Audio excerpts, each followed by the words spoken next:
locale, originaire de Rambervillers, Maryvonne Georges, a décidé de se mettre à écrire. Elle vient de publier son premier ouvrage, Lettres d'amour pêle-mêle. Bonjour Maryvonne. Bonjour Jérémy et merci de me recevoir. Eh ben, c'est avec un plaisir que je vous reçois puisque ça fait plusieurs semaines qu'on est en contact, qu'on voit votre livre sur les réseaux sociaux. Vous essayez d'assurer un peu la promotion parce que ce livre, vous l'avez sorti toute seule et puis il a une histoire ce livre. Tout à fait. On va en parler ensemble. Vous avez toujours écrit, ça fait même des dizaines d'années que vous écrivez. C'est une sacrée discipline. D'où vient votre intérêt là pour l'écriture ? Déjà décharger parfois une détresse, parfois un chagrin, parfois une espérance, voilà. Et puis donc j'écris, passer le temps aussi. Vous écrivez depuis quel âge ?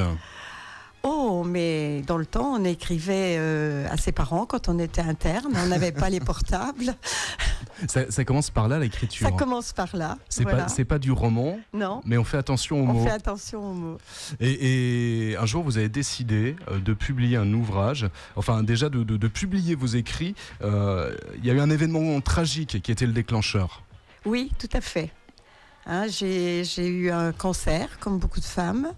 Et disons que le protocole est tellement lourd à vivre, au lieu de me réfugier dans les larmes et le chagrin, je me suis réfugiée dans mes écrits. Je les ai transformés, je les ai modifiés, et puis voilà. C'est le médecin qui vous a prescrit ce traitement ou c'est vous ? Pas du tout.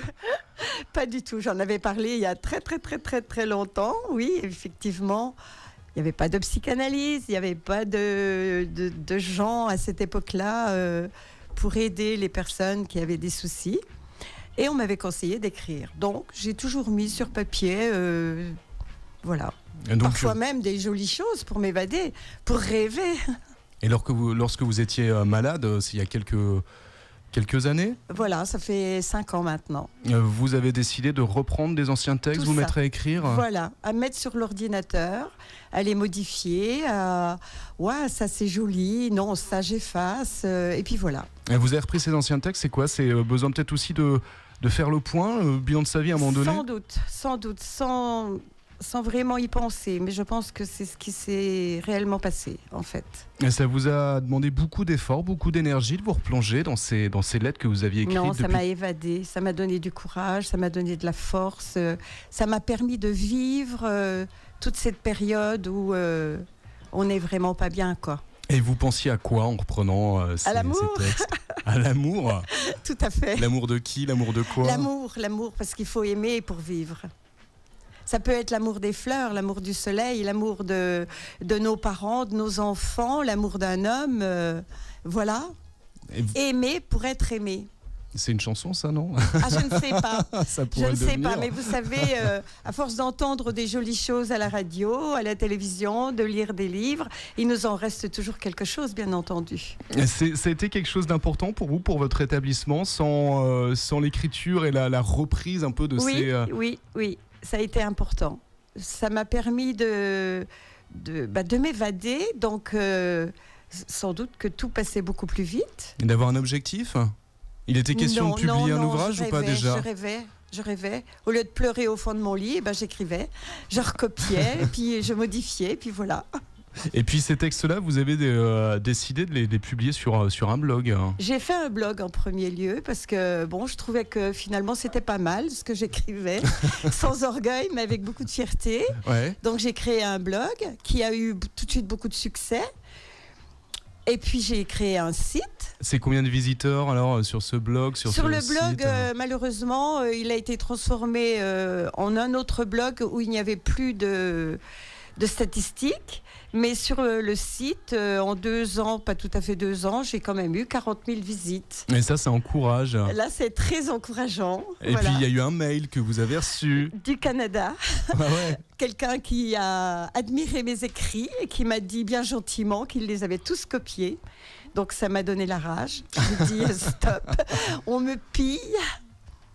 Et voilà, j'ai décidé, donc, alors ça a été la rencontre avec des imprimeurs, les tarifs, comment faire, etc.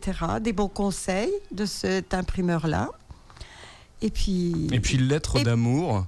et puis Lettres d'amour. Pêle-mêle est Sont sorti. sorties. Bah oui, parce que je ne sais plus quand elles ont été écrites, celle-ci avant celle-là ou après l'autre. Et puis voilà. Et il y a un sous-titre, Printemps, mais vous le sortez en Alors hiver. en fait, Pour un le peu de titre chaleur. des quatre ouvrages, ce sera toujours Lettres d'amour pêle-mêle, et il y aura les 4 saisons. En l'occurrence, là c'est le printemps, un peu de décalage, c'est plutôt pas mal finalement, parce que Non, ça nous réchauffe. non, non, nous sommes en avance. Ah oui, c'est de l'avance, Eh c'est pas oui, du retard, mais bien vous avez entendu. raison. C'est toujours une longueur d'avance, Tout à fait, évidemment. tout à fait. Alors, voilà, c'est le temps votre- passe vite, vous savez, on va déjà bientôt être à la Saint-Valentin. Hein. Vous prenez vraiment beaucoup d'avance. Donc voilà, ce premier livre auto-édité, vous l'avez défendu là un petit peu à droite à gauche, vous commencez à faire sa promotion. Tout à fait. Qu'est-ce qu'on vous dit quand on le lit? Vous avez eu des retours? Alors, il y a des personnes qui le veulent pour elles-mêmes, elles le cachent, elles ne veulent pas que d'autres personnes le lisent, ça c'est à elles. Vous en avez d'autres qui en achètent plusieurs pour offrir aux gens qu'ils aiment bien. Et puis il y en a d'autres qui disent « Oh, l'amour, ah ben non hein !» Comme si l'amour faisait peur. Les gens ont peur de l'amour.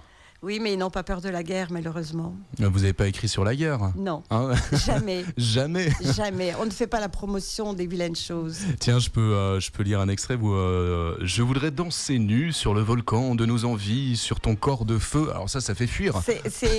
Bah oui, mais moi je trouve que c'est beau, quoi. En Ouais. fait. J'ai envie de tes caresses, comme si ta bouche partout sur moi me marquait au fer rouge. Voilà, ça Ah, c'est ouais. de la sensualité. Mais bon, il n'y a pas que ça. Hein. Mélodie secrète de mon cœur qui pleure, poétiser sans rime pour feindre le bonheur, oublier, fuir la douleur, ne pas dormir, rester en éveil, veille et sommeil. C'est un peu vous, ça? C'est tout à fait moi, dans toutes les pages, dans toutes les lignes. Vous parlez de vous, finalement. Oui, je parle beaucoup de moi. Et ça peut Parce vous... que je me suis toujours tue. Ouais, et là, vous vous réveillez. C'est un cri d'alarme. C'est « OS, j'existe ». J'existe, voilà. Pour qui? Pour vous, pour votre famille, pour... Eh ben, pour les gens qui m'aiment, Ouais. voilà. Ce premier ouvrage-là, on peut se le procurer comment? Alors, dans notre secteur, ici sur Saint-Dié, je l'ai déposé à la librairie Le Neuf. On peut aussi l'acquérir à la FNAC.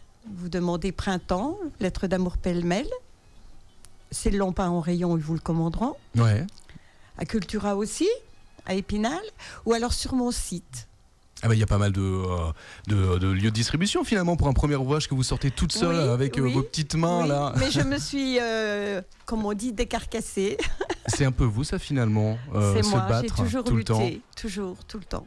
Et moi je vous propose, vous avez écrit également un texte là, alors qui est pas forcément dans l'ouvrage, Non, mais il qui est est de pas dans circonstance. On le découvre ensemble. Ah ben oui, les circonstances, puisque nous approchons les fêtes de Noël. Joyeux Noël. Quand au clocher de partout résonneront les 12 coups, annonçant l'événement particulier, nous serons tous comme des enfants, impatients malgré tout, à rêver de la magie de Noël. Le sapin est bien là, décoré. Avec lui, la féerie commence. Cette année, on ne voulait pas. Cependant, on s'active. Et puis, il faut y croire si l'on veut que nos vœux se réalisent. Vœux de bonheur, vœux de santé, alors je veux. Sans y croire vraiment, mais petit à petit pourtant, désabusé et cependant confiant, voulant malgré tout partager avec paix et sérénité la fuite du temps. Joyeux Noël aux gens que j'aime. Joyeux Noël aux mal-aimés, aux mal-aimants. Joyeux Noël tout simplement. Et joyeux Noël tout simplement. Merci d'être venu nous présenter un peu votre travail. Vous êtes ému là. Oui, Pourquoi? beaucoup.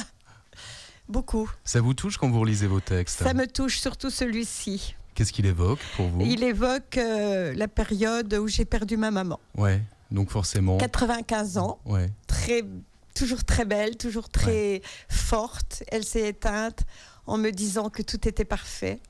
Elle a voyagé toute sa vie, les dernières années de sa vie, pendant 17 ans. Elle allait chez ma sœur qui habite à Tahiti.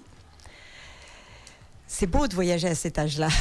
Et vous, c'est avec les mots que vous nous faites voyager, plein d'émotions, en tout Merci cas. beaucoup, Jérémy. Marie-Vonne Georges, on se procure votre ouvrage Lettres d'amour pêle-mêle. C'est simple et beau.